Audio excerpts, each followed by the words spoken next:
আসসালামু আলাইকুম। বাংলা বিজ্ঞান 100 ডেজ বাংলা চ্যালেঞ্জের আজ ৩৯তম দিনে তোমাদের স্বাগতম। আজকে আমরা আলোচনা করব হচ্ছে ফেব্রুয়ারি ১৯৬৯ এর একটা পয়েন্ট নিয়ে। সেটা হচ্ছে এই কবিতার শুরুতে কেন আবার লেখা? আবার মানুষ কখন বলে? অর্থাৎ একই ঘটনা যদি পুনরাবৃত্তি ঘটে।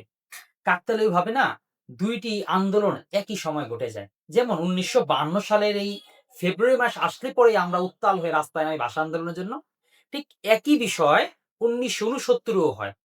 যে আইয়ুব খান সরকারের বিরুদ্ধে রাজপথে মানুষ নেমে আসে, গণ অভ্যুত্থান করে। এই ২ টা বিষয় একই তারিখে হওয়া। যেমন আগস্ট মাস।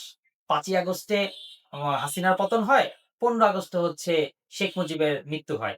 ২ বারাটা আওয়ামী লীগ আগস্ট মাসে যে যেমন খায়, ঠিক পাকিস্তান আমলে ২ টি বড় পতন ঘটে হচ্ছে ফেব্রুয়ারি মাসে।